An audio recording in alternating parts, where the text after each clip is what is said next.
छोटे से शहर में रितु नाम की लड़की अपनी माँ के साथ रहती थी। रितु की माँ की आंख की रोशनी कम थी, जिसकी वजह से रितु की माँ को दिखाई नहीं देता था। इसीलिए रितु को ही अपना और अपनी माँ का पेट भरने के लिए लोगों के घरों में जाकर झाड़ू पोछे का काम करना पड़ता था। रितु कैसे भी करके अपनी माँ की आंखों की रोशनी वापस लाना चाहती थी। एक दिन की बात है, रितु अपनी माँ को लेकर आंखों के डॉक्टर के पास जाती है। डॉक्टर साहब, मेरी माँ की आंखों की रोशनी चली गई है, आप मेरी माँ का इलाज करिए ना, जिससे मेरी माँ को फिर से दिखाई देने लगे। देखो, तुम्हारी माँ की आंखों की रोशनी आ सकती है, उसके लिए आपकी माँ का ऑपरेशन करना पड़ेगा। आपकी माँ की आंखों के इलाज के लिए कम से कम 1 लाख का खर्चा आएगा।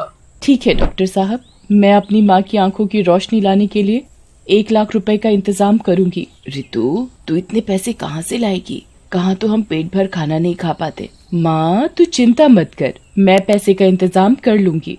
फिर रितु अस्पताल से अपनी माँ को लेकर घर आ जाती है। माँ, तू आराम कर, मैं अभी आती हूँ। तू कहाँ जा रही है? माँ, बस मैं अभी आई। रितु और घरों में काम ढूंढने जाती है, जिससे उसकी माँ की आंखों का इलाज हो सके। फिर वो एक घर में पहुँचती है। मेम साहब, क्या आपके घर में मुझे काम मिल सकता है? वो मेम साहब रितु को ऊपर से नीचे तक देखती है। नहीं, यहाँ कोई काम नहीं है, जाओ यहाँ से। पता नहीं लोग भी कैसे हैं जो अपनी जवान लड़की को घरों में काम करने भेज देते हैं, फिर काम करते करते अमीर लड़कों को फंसा लेती हैं, फिर उनसे जबरदस्ती शादी करने के लिए कहती हैं। मेम साहब, आप पढ़े लिखे होकर कैसी बातें करते हो? आप भी तो एक औरत हो। किसी लड़की की मजबूरी होती है तभी वो घरों में जाकर काम करती है। देखो तो कैसे जबान लड़ाती है, निकल यहाँ से। रितु दुखी मन से वहाँ से अपने घर वापस आ जाती है। रितु, तू क्यों परेशान हो रही है? हम गरीब लोग हैं, इस दुनिया में गरीबों को समझने वाला कोई नहीं। पर माँ, बिना देखे कोई किसी पर इतना घटिया इल्जाम कैसे लगा सकता है? ये दुनिया है मेरी बच्ची। रितु रोते रोते सो जाती है। फिर अगली सुबह रितु सुबह जल्दी उठकर अपने घर का काम करके काम पर जाने की तैयारी करने लगती है। माँ, मैं काम के लिए जा रही हूँ, तू अपना ध्यान रखना, और मैंने तुम्हारे लिए खाना बनाकर रख दिया है। फिर रितु अपने काम के लिए निकल जाती है। रितु मेम साहब के यहाँ पहुँचकर, आज तो मैं बहुत लेट हो गई, मेम साहब मुझे छोड़ेगी नहीं। रितु, ये कोई टाइम है आने का? तुम्हें पता है आज तुम कितनी देर से आई हो? वो मेम साहब, आगे से नहीं होगा। ये तुम्हारा रोज का नाटक है, हर रोज कोई ना कोई नया बहाना लेकर आती हो। कल से तुम्हें काम पर आने की कोई जरूरत नहीं। मेम साहब, मुझे काम से मत निकालिए, मैं आगे से समय पर काम पर आ जाऊंगी। ये लो तुम्हारा हिसाब, और कल से काम पर आने की जरूरत नहीं। फिर रितु उदास मन से दूसरी जगह काम ढूंढने के लिए निकल जाती है। रितु काम ढूंढते ढूंढते एक बहुत बड़े घर के पास जाकर दरवाजा खटखटाती है। तभी अंदर से एक औरत निकल कर आती है। हाँ बोलो, तुम्हें क्या चाहिए? मेम साहब, क्या मुझे आपके घर में काम मिल सकता है? मैं घर का सब काम अच्छे से कर लूंगी।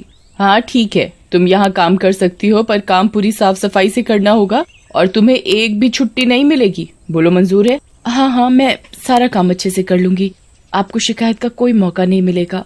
ठीक है, कल से तुम समय से आ जाना। रितु मन ही मन बड़ी खुश थी कि उसे एक और घर में काम मिल गया। अब मैं माँ की आंखों का ऑपरेशन जल्दी ही करा सकूंगी। रितु हंसी खुशी जल्दी जल्दी घर जाती है और घर पहुंचकर, माँ पता है, मुझे एक और घर में काम मिल गया, अब आपकी आंखों का ऑपरेशन जल्दी ही हो जाएगा। मैं भी कैसी अभागन माँ हूँ जो तुझे काम करना पड़ रहा है। ये उम्र तो तेरी शादी की है। माँ, तू फिर शुरू हो गई। मैं तुझे छोड़कर कहीं नहीं जाऊंगी, मैं मेरी माँ के पास हमेशा रहूंगी। माँ, खाने का समय हो गया है, मैं तेरे लिए अभी खाना बना कर लाती हूँ, तुझे भूख लगी होगी ना? रितु माँ और अपने लिए खाना बना कर लाती है। फिर दोनों खाना खाकर सो जाते हैं। अगली सुबह रितु जल्दी उठकर मेम साहब के घर काम करने चली जाती है। रितु को मेम साहब के घर में काम करते करते काफी समय हो गया था। जिस घर में रितु काम करती थी, उस मेम साहब का समीर नाम का बेटा था, जो मन ही मन रितु को पसंद करने लगा था। रितु भी समीर को पसंद करने लगी थी और दोनों को एक दूसरे से प्यार हो जाता है।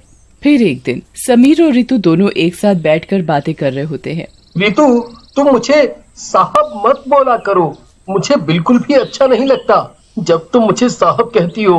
तुम मुझे समीर कह सकती हो।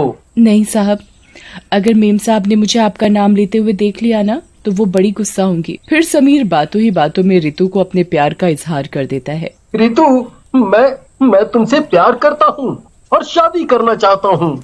ऐसे ही समीर और रितु एक दिन कमरे में बैठकर प्यार की बातें कर रहे थे। तभी समीर की माँ उन दोनों की बातें सुन लेती है। ये रितु एक काम वाली होकर मेरे बेटे से शादी के सपने देख रही है, मैं ऐसा हरगिज नहीं होने दूंगी।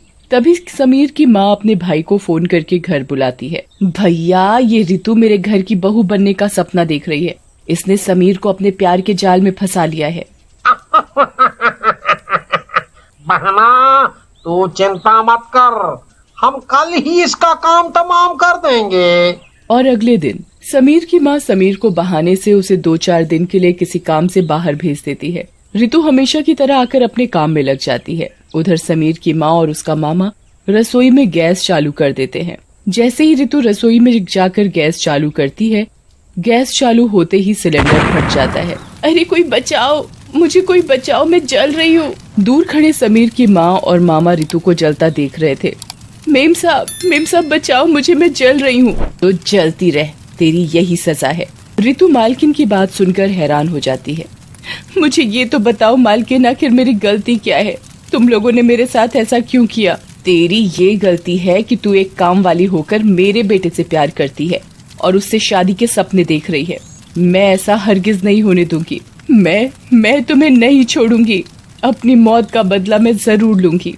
रितु चीखती चिल्लाती रहती है, पर समीर की माँ और उसके मामा को रितु पर जरा भी दया नहीं आती और कुछ देर बाद रितु की मौत हो जाती है और वो मरने के साथ ही एक भयानक चुड़ैल बन जाती है। तुम लोगों ने मुझे जलाकर मार डाला, अब तुम देखना मैं तुम्हें कैसे मारूंगी। मेरी बेचारी माँ, मैं ही उसका सहारा थी। इन जालिम लोगों ने मेरी माँ से उसका सहारा छीन लिया। मैं इन लोगों को नहीं छोड़ूंगी। उधर रितु की माँ रितु का इंतजार कर रही थी। इतनी रात हो गई, रितु अभी तक नहीं आई, ऐसा तो उसने कभी नहीं किया। तभी रितु की आत्मा माँ के सामने आती है। रितु, तू आ गई? आज तूने आने में बड़ी देर कर दी। चुड़ैल माँ की बात सुनकर रोने लगती है। हाँ माँ, आज काम कुछ ज्यादा था, इसी वजह से आने में देर हो गई। रितु की माँ को ये नहीं पता था कि रितु एक चुड़ैल बन चुकी है। फिर चुड़ैल अपनी माँ को खाना खिलाकर समीर के घर पहुँच जाती है। कैसे चैन की नींद सो रहे हैं, इन्हें तो मैं मजा चखाऊंगी। चुड़ैल समीर की माँ और उसके मामा के पलंग के नीचे आग लगा देती है और जैसे ही आग धीरे धीरे पलंग में लगती है, ये इतनी गर्मी कैसे हो रही है? तभी समीर का मामा भी नींद में अपनी बहन से कहता है। अरे बहना, ये इतनी गर्मी कैसे हो गई? ऐसा लग रहा है जैसे कोई मुझे तंदूर में भून रहा हो। जैसे ही उन दोनों की नींद खुलती है, आग, यहाँ आग कैसे लग गई? अरे कोई है, बचाओ, कोई मुझे बचाओ। अरे बहना, मुझे बचा, नहीं तो मैं मुर्गे की तरह भून जाऊंगा। तभी चुड़ैल समीर की माँ और उसके मामा के सामने आती है। अपने आप को जलते हुए देखकर कैसा लग रहा है? मुझे मत जलाओ, मुझे मत जलाओ। मुझे छोड़ दो, मुझे मत जलाओ, अभी तो मेरी शादी भी नहीं हुई है। छोड़ दूं? ऐसे कैसे छोड़ दूं? क्या तुम लोगों ने मुझ पर दया की थी? मेरा कसूर ही क्या था? मैंने तुम्हारे बेटे से प्यार ही तो किया था, जो तुमने मुझे जलाकर मार डाला। बताओ मुझे। तुम मेरे बेटे से शादी करना चाहती थी और ये बात मुझे हरगिज बर्दाश्त नहीं थी कि कोई काम वाली मेरी बहू बने, इसलिए तुम लोगों ने मुझे मार डाला। अरे तुम लोग एक बार मुझसे कह तो देते, मैं खुद समीर की जिंदगी से दूर चली जाती। तभी समीर भी वहाँ आ जाता है और वो सारी बात समझ जाता है।